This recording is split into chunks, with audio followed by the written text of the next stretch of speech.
Welcome to today's Priceless.com Munich City Tour. We are here right in the city center of Munich.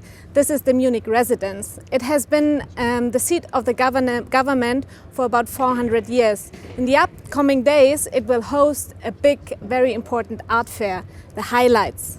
We are going to meet Joanna Schwan today, who is going to show us around and tell us more about the international art market. My name is Barbara. I'm here from the Muckbook team who is organizing this tour. Follow me. Hi, Joanna. Nice to meet you. Nice to meet you too. Welcome. Would you like to tell us what's going to happen in the upcoming days here in the residence? Yes, of course. Thanks for inviting me. Thanks for being here. We are in Highlights International Art Fair Munich, so it's our 11th edition, and we are very happy that we can take place in these special times. So today we're going to have a little sneak preview behind the scenes, so there's still stuff going on around here, some build up.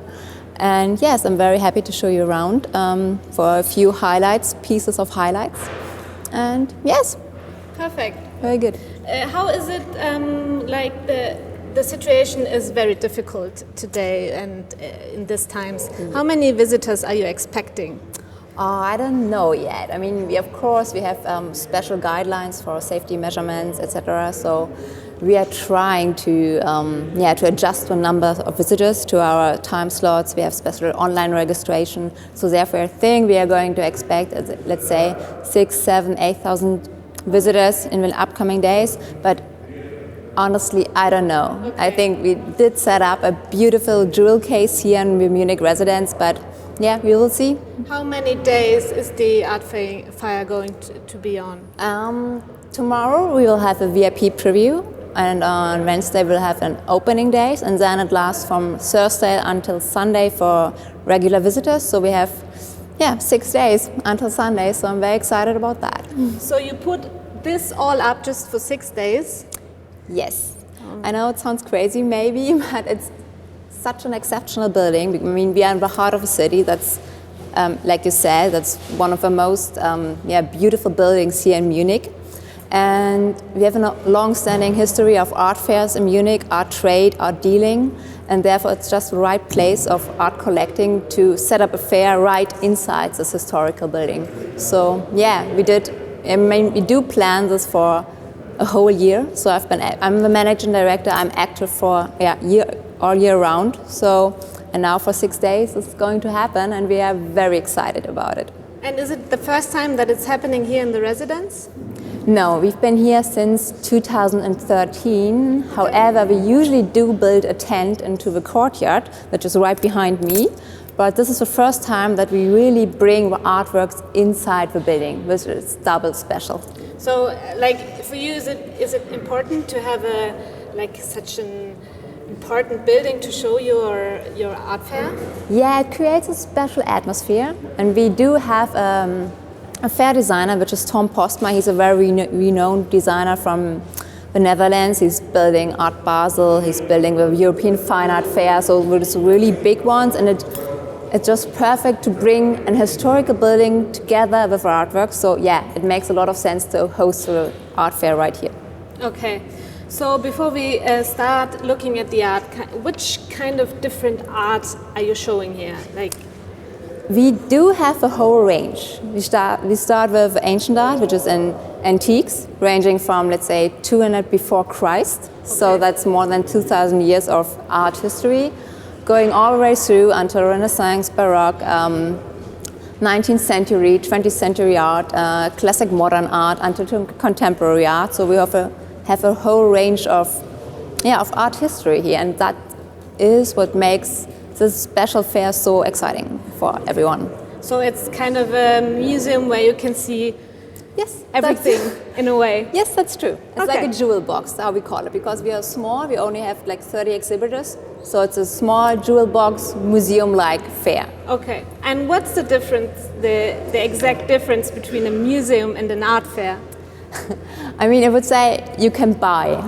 We sell art pieces here. Everything you see here on display is ready to be sold.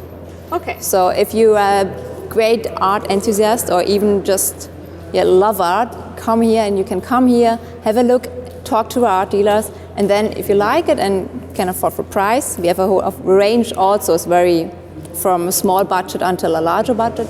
You can buy the art piece. That's a big difference. To a museum. Yeah, right. So I can walk in, have a look around, and I can say I like it and I want to buy it. That's how it works. And then they will wrap it up, put a bow on it, and then you can take it home. That's true. Okay, that's really interesting. It is. So let's have a look, and can you show some of your favorite pieces? And maybe you can start right here over there. That's one of my most favorite booths, like we say, because it shows masterpieces of porcelain art. I mean, as you know, porcelain is and used to be, and it still is, one of the most prestigious mediums to work from handcraft. So it's been very popular around the 16th and 17th century, and it still is. And right here you have a whole variety of Meissen porcelain, which is the most, it's like the highest achievement of porcelain crafted art which you can get. And maybe you can go to the right over there, because in there we have like a whole display of a swan service, which is funnily coincidence with my name. Yes, of course, that's why I'm showing it to you. No, but this is an absolute masterpiece of porcelain art. This one here right in the middle? The whole thing. The whole display you can see here. It consists of 2,200 pieces, and was made for the Emperor of Saxony. And it was really rare that you have something like this for 2,000 pieces, and it has the swan pattern on it. So this is just, and to see so many pieces collected right here, this is incredible. Okay, and so in this case, the art dealer, Brücke, it's one of the most famous art dealers for porcelain art worldwide. So we are very happy to have him here. But like he is Munich based? He is Munich based, since Munich has a long-standing tradition for art dealing itself. So, and he exhibits in New York, at the TEFAF New York, and London and Paris. So he's one of the most renowned art dealers himself. So yes, and he's showing his most prestigious objects here. Okay, very, very interesting. And he doesn't own the whole collection, but he has pieces out of this. Yes, he doesn't have all 2,000 pieces. They are spread all over the world, but to have that many in one collection here is quite exceptional. It's quite rare, so we are happy to have it here. And who is actually coming here to look at it? Is it like private people? Is it museums? Both.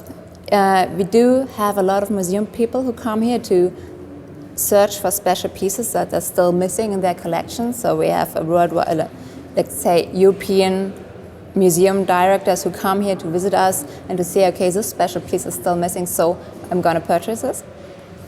Or we have private people, great collectors, who have the same idea, who would like to come and to say, okay, this really appeals to me, and I need this because I'm a porcelain collector. I just like this one special piece of art. So that's why they come and visit us. Yes. And this special art dealer, he's from Munich. Yeah. But they're probably from all over the world, or how? Yeah, in this special year, they are mostly from Europe, I have to admit, because it's just a very difficult year for everyone. Yeah. So we are very happy to welcome German-based dealers as well as Austrian-based dealers, people from London, from the Netherlands. So it's a European fair with a strong connection to Germany, because we are Germany's leading art fair for ancient art. Ah, okay. So and we have the most beautiful one. Okay. So let's go on. Yes. Have a look. Of course. Further on. I'd love to. Yeah, maybe we can stop right here, because this is something which is quite exceptional too. This is a booth of John David Kahn. He's one of the most renowned dealers for ancient art. So he's based in Basel in Switzerland, and he's a specialist in everything that happened, let's say, before Christ. Okay. So, and you see those fantastic antique sculptures or torsos, we have to say, and maybe you can have a look at that little boy over there. Maybe that one. This is a torso of a young athlete, and it is 2,200 years old. So just imagine to have a piece of art that has lasted for so long and is now discovered, and then you see people when they crafted that, when they did it, how beautiful it is shaped and how, 2,000 years old. Can you imagine? So, and even like over here, this is something that is so rare and exceptional. If you look, like people going here with towers, and this is, you have to look at it. And the idea behind to know this was used by ancient Greek and ancient Egyptian people, that makes it so fantastically interesting. And that's the good thing about an art fair. You get to meet those people and to talk to those experts, because every one of them is an expert on their field. So the art collector can really tell me a story behind this art dealer, yes. The art dealer, of course, because they are absolute experts. And you go there and then you can ask them, why is this like this? Or when was it crafted? Where did you find it?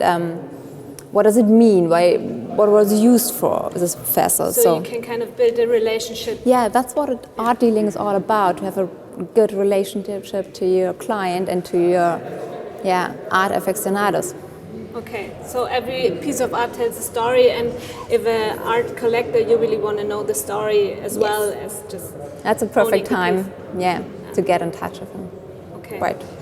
And so this is really, really different to what we just saw.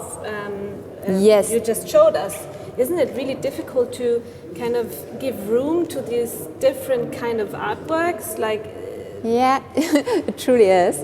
That's why we take such a long time to really figure out, it's a curated fair. So we invite art dealers to come here and then see, okay, what goes together? Because we have photography, we have 19th century, we have those antique statues over here, we have old master paintings. So really would like to achieve perfect, let's say, as mix and match to show that every piece of art belongs or coincides somehow together. So that's what we... But is it the art dealer who decides how he or she wants to put the art, or is it the designer or the architect? No, that's the art dealer himself, because he's an expert. He knows best where to put his special objects. So he gets a list with the artwork which the dealer wants to present, and then makes suggestions for how it looks like. Yeah. Okay. So you want to show us some photography, probably? Yes, that's a very good idea, because it's such a, let's say, how you say, contrapoint? Yeah. No. Yeah, please follow me. Yeah, like we see, we have Chinese art, we have silverware, we have French gobelins. So that's a whole variety we are showing here. And right next to this French art, we do have photography. This is a photography showing Brigitte Bardot. That's from Terry Neal. Let me quickly check. Yeah, it's from a film, but I think it's called The Petroleum Girls. It's from 1971, and this is one of the rare photographies which is signed by the artist himself. And to have Brigitte next to the special object by Steve McCurry, which was once... This is really famous, right? It is famous. I think it used to be one of photography of the year. I think, I don't know, like 10 years ago or even 15 years ago. But because of her eyes, I think everybody notices her. So that's what we have. And then maybe the last one I want to show you here, Sebastião Salgado. He's the one, I think, last year or 2 years ago, and he's the first photographer who won the book award. So this is something very special. He makes because the picture tells a story. Or... Yes, and he has those amazing photographies of nature. This is Alaska showing. And then he does just perfect or very amazing shots of nature, Alaska, or he has animals, and you see penguins, so everything. So this is, you really, if you're in front of this picture and can see it live, you really get attached to it, and you immediately want to go and just visit this country. So that's is it something one very of your special. favorite works? Yes, definitely is one of them. Yeah, very. So this artist is still alive, right? Yeah, he is still alive. He's still alive. This one is deceased. Yeah, and that's, I think, yeah. Terry Neal last until 2019, so only recently, like last year. So that's what makes it even more, desirable to have, because if you have there's nothing going to come anymore. So he's not going to produce any more objects, or pieces of art. So therefore, this is even more special to have it here.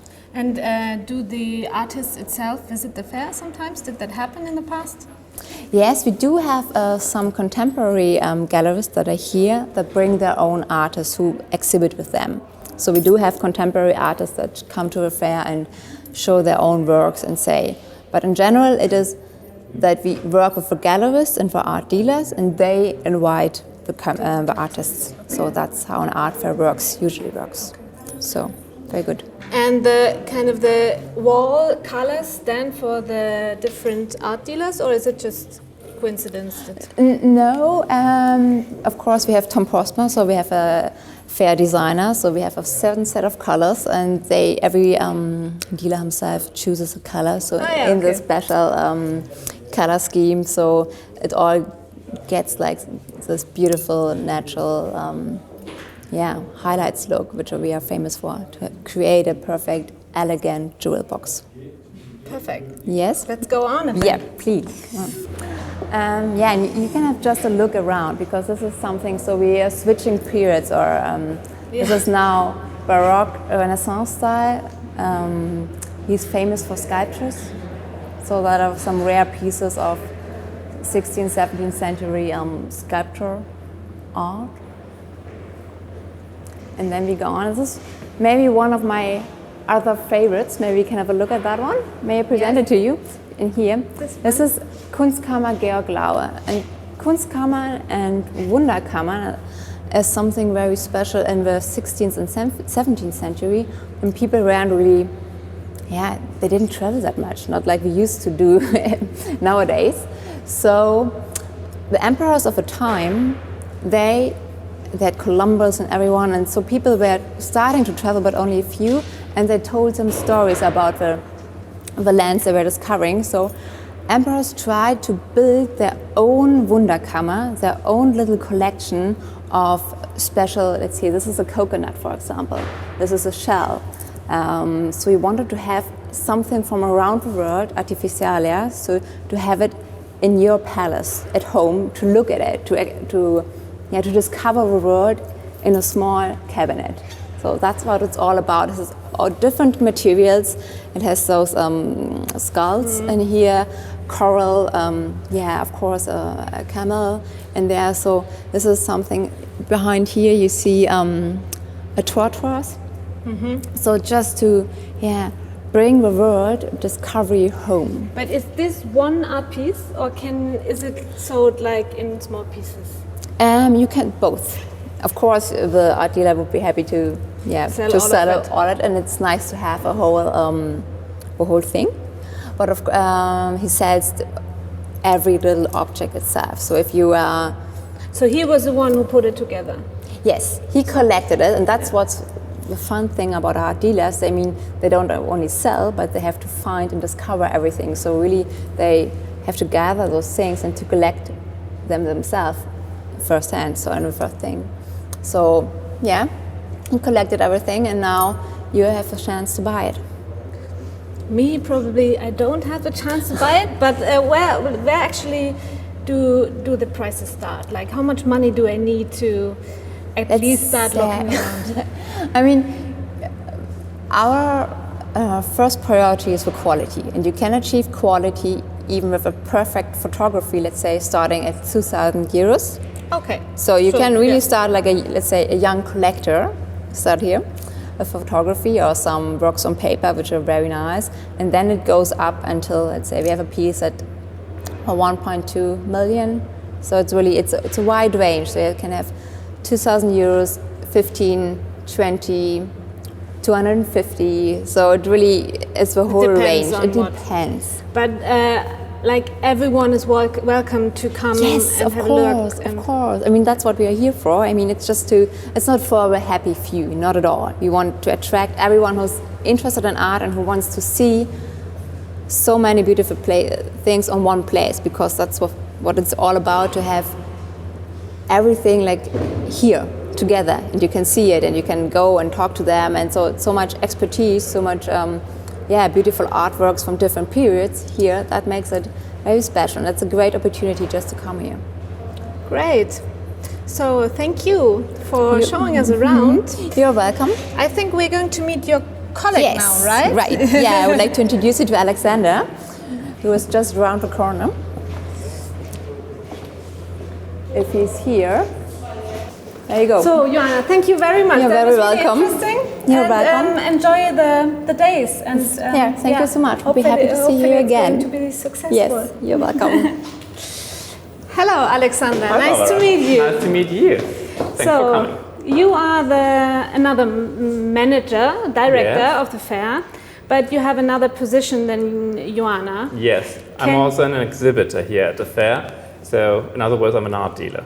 Okay, so you have a complete different perspective on the fair. I think I have an additional perspective on the whole thing.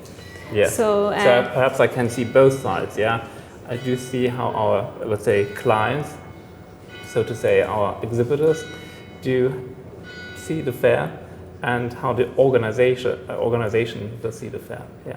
Okay, so your stand is right in the end of the Yes, floor. at the hallway, exactly. Yeah, you want to show us? Yes, of course. Why not?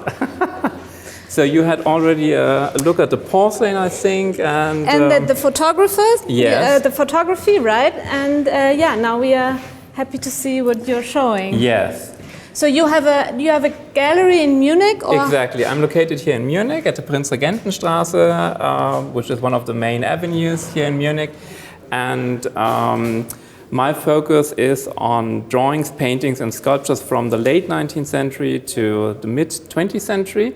And I do focus on symbolist art, among other art periods. And here we do have a large canvas by Bruno Piegelhain, who was a founding member of the so-called Münchner Secession, so the Munich secessionists. And this painting, executed in 1891, showing an Egyptian sword dancer, was purchased by Friedrich Alfred Krupp, the most eminent industrialist, entrepreneur around 1900, not only in Germany but also in Europe. And it was with the family until the 1980s, so it was on spot at the Villa Hügel in Essen. And after the sale of the collection, of the family collection, it disappeared for nearly 40 years. And I'm very, very happy to present it here for the very first time. And it's only the second time it is on the market within 130 years. okay? Yeah. Wow. Yeah. So it's a very special piece. It's a very special piece, not only for the subject, but also for the provenance. Okay. Exactly. And how does it work? Like you as a gallery owner, so you find this piece, so you like a. I track them down, that's Yeah. right, yeah. So I'm in touch with a lot of international colleagues, I'm in touch with a lot of international collectors, and also with museum directors and curators. And we're in a kind of, let's say, permanent conversation. And some people say, well, you have a very clear taste. It is not my taste, but it's a very clear taste. That I do like the exotic, do like, let's say, the erotic, and also like the perhaps sometimes darker aspects of the art. And I think this is a very, very typical example for fin de siècle peinture. It is, let's say, clearly visible that the artist spent some time in Paris, which at the late 19th century was definitely the most important art capital in Europe. And this is one of the very few examples in German painting of the time that have such a, let's say, such a kind of, let's say, Orientalist aspect. Okay. Yeah. And how many pieces are you presenting here? Actually, here we have about a dozen of paintings and drawings at our booth, but we have a little let's say, gallery behind the gallery, which is just our storage room. So we have some more paintings and drawings there. So you have a catalog you can show if people want Actually, to see yes, more. we have, Okay. we have. And so you hope to sell all that stuff? Well, with some of the pieces, I would be very, very happy because I know that they have a very, very important history, and it would be lovely to see them again, either in a great museum or in a great collection. What do you prefer, to see them in a museum for But I like think public? this, Or? yeah, well, perhaps for political reasons this might be difficult in those times, but I think this is rather This a painting. picture for- Yeah. Don't Yeah? you think? A female nude? Oh, I don't know. At least this is, let's say, very difficult to sell it to a US museum. But I could also see this really, let's say, in a great private collection. Yeah, okay. Yeah, So, but you are here to sell your work? obviously, Yeah, I'm here okay. to sell. I'm here to sell. Yeah. So, very interesting. Yeah. You want to show us? Yes, of course. So here we have some more paintings by perhaps an even more prominent artist of the time, Franz von Stuck, who is a key figure in German symbolist art, who was very prominent also all over Europe. He even sold his works to South America during his lifetime, and over the last years his works have been on show at the Musée d'Orsay in Paris, at the Metropolitan Museum in New York, but also at the Getty Museum, and he's getting more and more known to a broader and more international audience, and we are very happy that we can show 7 of his pieces, covering 35 years of his career from the very early beginning up to the later works, and some of them can really be seen as iconic works of art in their time, like the Prometheus here. And how do you find those artworks? Is it Well, some of them, as I mentioned before, are coming from private collections. Other ones are coming from colleagues that might And then find these pieces. call you and tell you. And yeah, I'm in a very, very, let's say, happy situation that some people that come across these kind of works of art know me and they trust me, and they leave them to me to sell them for them. And is that the reason why art fairs are so important for the international art scene? Or Yes, I think this is really the place where people do meet. I mean, obviously, all the online platforms have become more and more important over the last years, but I think that no phone call or no Zoom conference or no online platform can substitute a conversation, a personal conversation. So it's about the conversation or about kind of seeing and Yes, of feeling? course. I mean, these are all three-dimensional objects, yeah. So, I think that let's say an image, a digital image, can give you a first impression. But it is like if you read the menu of a restaurant you're not sitting in. Yeah. You know, well, they have spaghetti vongole, but you don't know how they really taste unless you have not been to the restaurant before.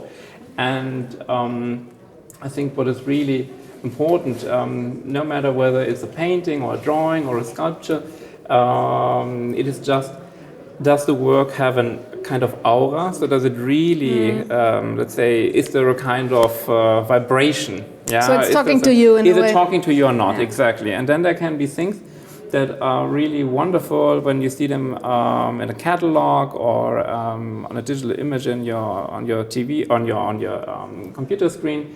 But when you're just standing in front of them and there is no, let's say, kind of emotional exchange, it doesn't really work. Yeah, and especially when the people are willing to spend a larger amount of money for an artwork, I think they appreciate to see it before. Do you see all the artworks before you buy? No, actually, but I have a pretty clear focus that I mentioned before, so I'm pretty much aware of how those works of art should or must look like. But, of course, it also happens to me. I do get a painting or a drawing, I unwrap it, and then I see, oh, I thought it was bigger, or it was less colorful, or it was in another different condition. So I have a rough idea, but of course I'm only certain when I do see it. And did it happen to you that you fell in love with an artwork and you didn't want to give it away? But actually, I'm not a private collector, but I'm very, very happy that I have the privilege to spend some time living with these objects. Yeah, but I'm also very happy to discover new works, and I'm also very happy when I see that a piece that I do like a lot goes to a collection where it is also highly appreciated. Okay. Yeah, let's probably talk once more about the art fair itself. So Munich. Is Munich an art city? Is it a good place for? Yeah. It's definitely one of the best places in the German-speaking world. We have a lot of very important museums. We have a lot of art galleries. We do have a lot of collectors here as well. It is, let's say, a place where it is part of the living style, one could say, to have art and to collect art. Okay. This is just, let's say, it has historic reasons. But this art fair is still, I'm not an expert, but it's smaller than, for example, the Art Basel or something. That's right. But the Art Basel is more approaching to a global audience. Here I would say we focus mainly on European visitors and European collectors. And here we do, let's say, we do have another concept of the fair. We don't want to be the biggest ones, yeah? But we want really to, in each field, show something significant and something beautiful. So yeah? Quality first. Okay, exactly. Perfect. Yeah. Is there another artwork you want to show us? We can have a look around. Highlight, and another see, highlight. Yeah, for instance, if you don't mind, we go to one of my very everyone is still setting up. Exactly. So this is Tole Rotermund from Hamburg, Hi. who specialized in expressionist art. He normally shows a very fine selection on works of paper, but in this case, he also has brought some wonderful paintings with him, like this very beautiful landscape by Alexei Jawlensky, or this wonderful still life by Emil Nolde, perhaps next to Ernst Ludwig Kirchner, the most eminent expressionist, northern German expressionist painter. Perhaps I can show you something very, very special here. So here we go to pieces from the Renaissance and the Baroque epoch. This with Peter Mühlbauer, one of our exhibitors from the very beginning of the fair, and who is also exhibiting regularly at TEFA Maastricht, and who is a great connoisseur of Wunderkammerobjekte, also sculpture from the 18th century, and it is always wonderful to discover so many different pieces of different materials, like these ivory reliefs, or the silver pieces, or the tapestries, or you can see those cabinets. And the closer you look at those works and the longer you look at them, you discover more and more fantastic details that give you an idea of what great craftsmanship was in those epochs, and what kind of splendor these objects had with them. And it's nearly a miracle that so many of them not only have survived, but that you can still find them on the market. And this is also a reason why people do come to Munich to visit the Highlight Art Fair, because they really know they will not get disappointed when they come here. So you have audience who come to see those specific special pieces. Yes. There are really people just waiting to visit the highlights, and it's clear for them whenever it's October, they have to come to Munich. So it's a highlight for the art for the art scene. community. Yeah. Yes. Yeah. I think there's a lot to do until tomorrow for you. Yes. So here we have another special presentation by an Austrian artist, from a colleague of us from Linz, Walter Freller, and he has brought together a very fine selection of Alfons Walde, who is very famous not only in Austria but also internationally, and who has a, let's say, focus on these alpine landscapes, but also with the people living in these alpine landscapes from the early 20th century. And this is really a kind of, let's say, museum-like quality presentation. So you will hardly find this anywhere else.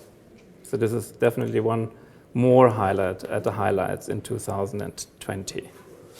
So probably one last question for our Munich-based audiences. What museum would you recommend to visit in Munich? At the moment, you should definitely see an exhibition at the Bauhaus showing early works by Wassily Kandinsky and Gabriele Münter. So this is really a very, very special and so far unique exhibition about, let's say, the early expressionist painting in Germany. And it will just started 2 weeks ago, and it will go for, I don't know, some 3 months or so. And this is definitely something you should not miss. Okay, perfect then. Wonderful. You heard about it. You should go to see the Bauhaus. But we're doing another priceless.com tour on the 23rd of November at Museum Brandhorst, which is another great museum in Munich too. So thanks to Mastercard and priceless.com for this nice event. Thank you for listening and hope to see you again soon. Bye.